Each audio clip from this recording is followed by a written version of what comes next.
You booked your flight, you packed smart, you even checked in early like a pro. But then, something weird happens. There's a fee you didn't expect, a rule no one told you about, or worse, someone gets pulled aside at the gate for wearing socks. Actual socks.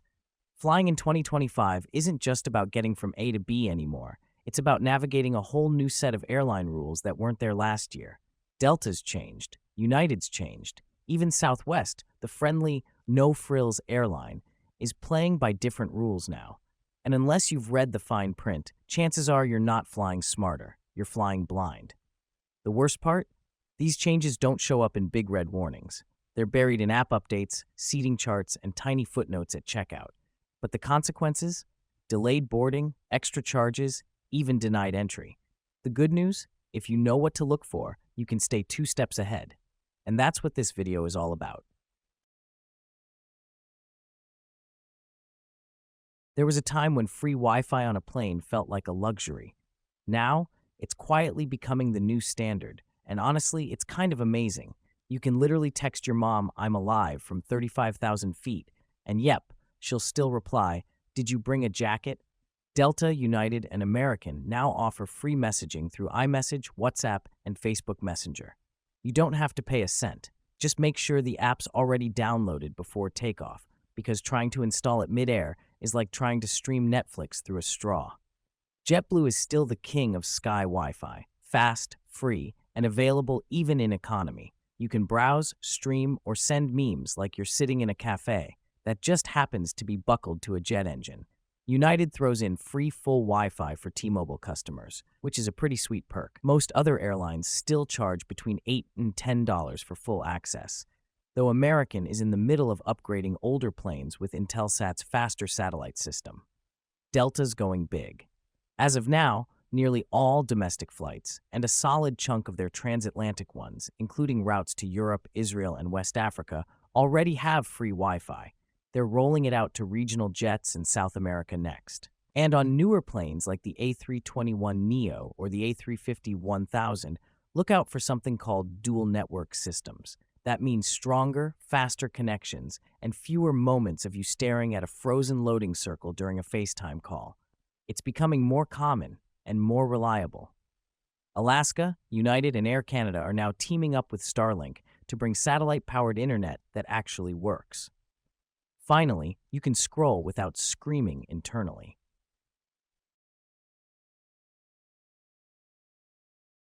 One of the best upgrades in newer planes?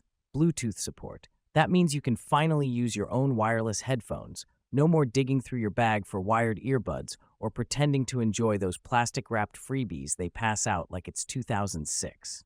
Just pair your AirPods with the seatback screen, hit play, and enjoy the flight like a civilized human.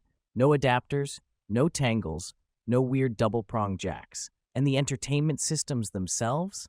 They're getting smarter, too. It's not just movies and sitcom reruns anymore. Some airlines now offer meditation apps, interactive games, and even a handy little setting that asks, "Would you like to be woken for meal service?" No more getting tapped on the shoulder mid-dream just to be handed a tray you didn't want. These aren't just gimmicks. They're little things that make a long flight feel less like survival mode and more like a break you might actually enjoy.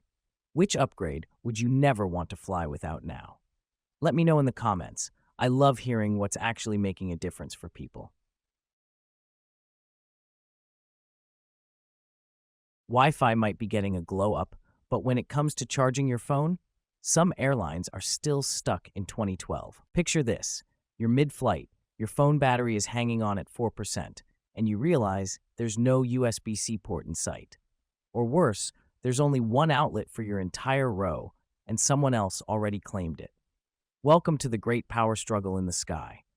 Older planes, especially the ones still flying under American and Southwest, often come with 2 power outlets for every 3 seats. That's assuming both of them even work, which isn't always the case. And if your only cable is USB-C, but the plane's outlets are USB-A, game over, unless you remembered to pack a converter. I've made this mistake. Cross-country flight, fully booked, phone at 5%, and I brought the wrong cable. No outlet, no adapter, no mercy. Landed with a dead phone and no way to contact my ride. Learned my lesson the hard way, so you don't have to. Here's the fix. Pack a basic USB-A to USB-C adapter. They're cheap, tiny, and could save your sanity. Even better, bring a power bank. As long as it's under 100 watt-hours, TSA lets you bring it in your carry-on. Just make sure it's not buried deep in your backpack when your battery hits red. Apps from major airlines usually show you whether your seat has a power outlet, but not always. For more detailed seat maps, try platforms like Aero-LOPA, or simply look up your aircraft type and seat layout through Google before you fly. Don't assume every plane's been upgraded. Many haven't. So yeah, airline tech is definitely moving forward. But when it comes to keeping your phone alive, you still need to come prepared, because the plane might not be.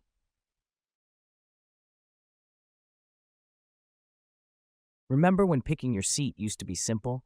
Window if you wanted to nap, aisle if you had a small bladder, middle if you were unlucky. Not anymore. In 2025, choosing your seat feels less like picking a spot and more like navigating a paywall maze.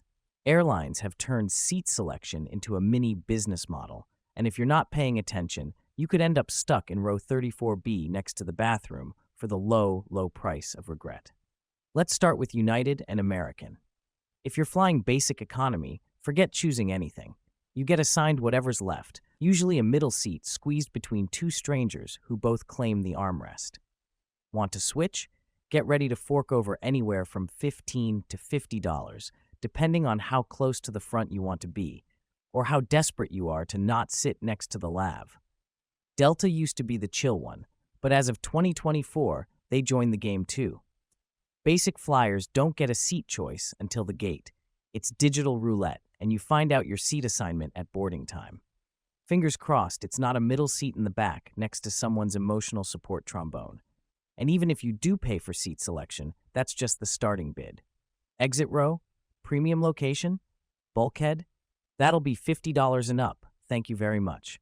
Suddenly, your $89 ticket is starting to look like a $150 one, and you haven't even boarded.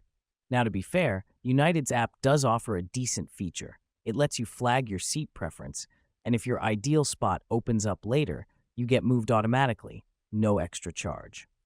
A tiny bright spot in the sea of upsells.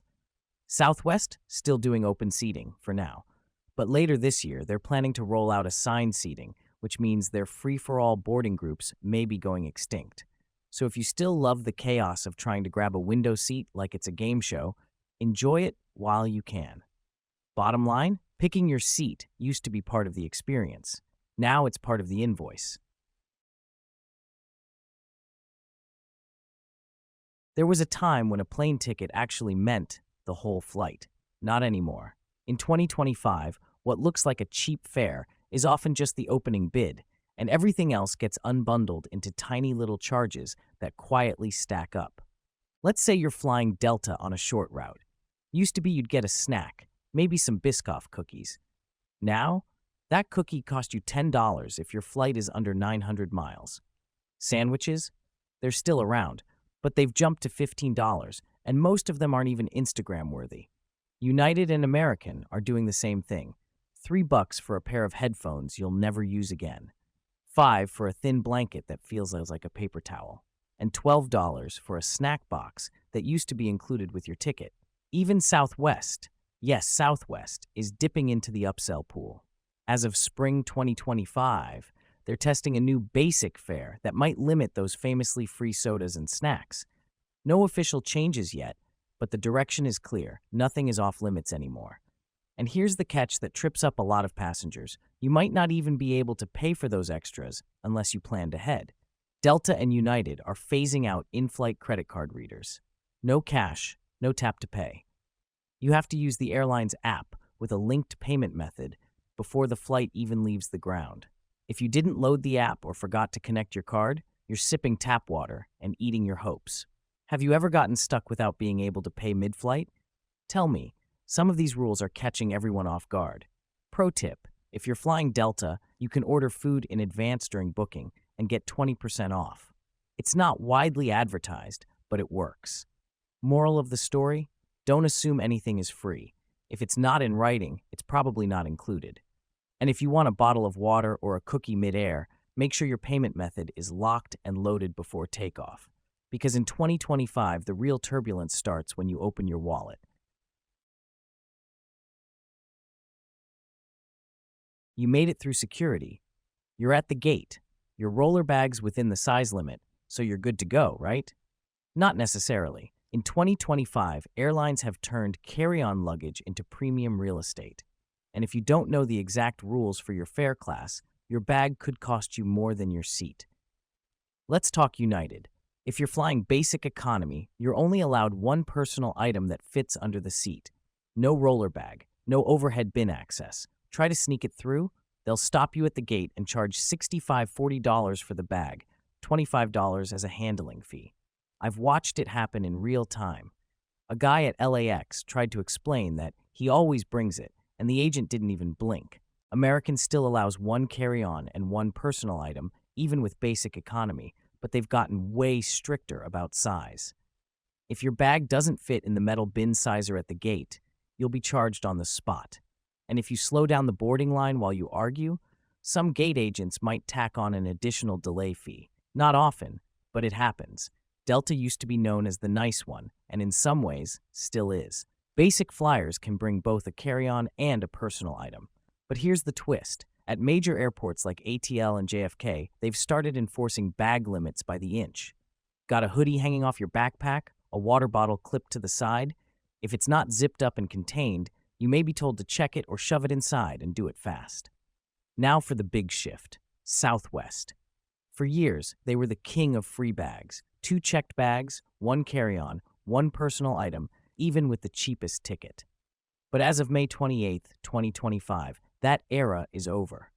With their new basic fare, Southwest now charges for checked bags. Yes, even the first one. You still get to bring 1 carry-on and 1 personal item for free, but the days of bags fly free for everyone are gone. Lesson learned? Always double-check your fare class. Don't assume last year's rules still apply. And for the love of travel, don't test the gate agent with, "But I've flown this bag before." Because this year, carry-ons aren't just bags, they're leverage.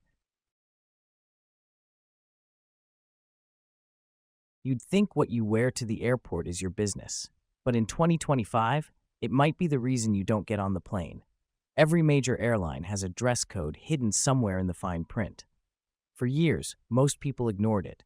And honestly, so did the staff. But after several headline-grabbing incidents in 2024, gate agents are now under pressure to enforce the rules. And they're doing it. Let's start with the basics. Shoes. American, United, and Delta all have a no barefoot passengers policy. It used to be a formality, until it wasn't. In one incident, a couple was denied boarding on an American Airlines flight from Miami to LA for not wearing shoes. The situation escalated fast. The woman jumped the counter and tried to attack a staff member. Police were called, and both were taken down and arrested outside the terminal. But it's not just about bare feet. Outfits deemed offensive, disruptive, or overly revealing are also fair game for denial. And the problem? Those terms are vague, and they're being enforced more often. In one case, a Delta passenger was removed from a flight for not wearing a bra under her top. She was only allowed back on board after putting on an extra layer, and later hired a civil rights attorney, claiming she was treated like a criminal. These situations don't happen often, but when they do, they escalate fast. At that point, it's no longer about fashion. It's about a gate agent making a judgment call on what's acceptable in a shared space, and they're trained to prioritize comfort for all passengers. Want to avoid the drama? Keep a simple backup outfit in your bag. A plain t-shirt and slip-on shoes take up no space and could save you from a confrontation you never saw coming. Do you think airlines should even have a dress code? I know opinions are divided, and I'd love to hear yours. You're mid-flight, halfway through a nap, or deep into a movie with noise-canceling headphones on. The lights are low, the cabin's quiet, and somewhere a few rows behind you, someone's unzipping a stranger's bag. In-flight theft used to sound like an urban legend. But in 2025, it's a real, growing problem, especially on long-haul flights, overnight routes, or anytime the cabin's dark and people aren't paying attention. The thieves, they don't look suspicious. That's the point. They blend in. They wait until you're distracted or sleeping, and they target overhead bins or bags left loose under the seat. It takes just seconds to grab a wallet, a phone, or a passport, and by the time you notice, they've already slipped back into their seat like nothing happened. So here's how you stay one step ahead. If you're keeping a bag under the seat, don't just shove it all the way forward and forget about it.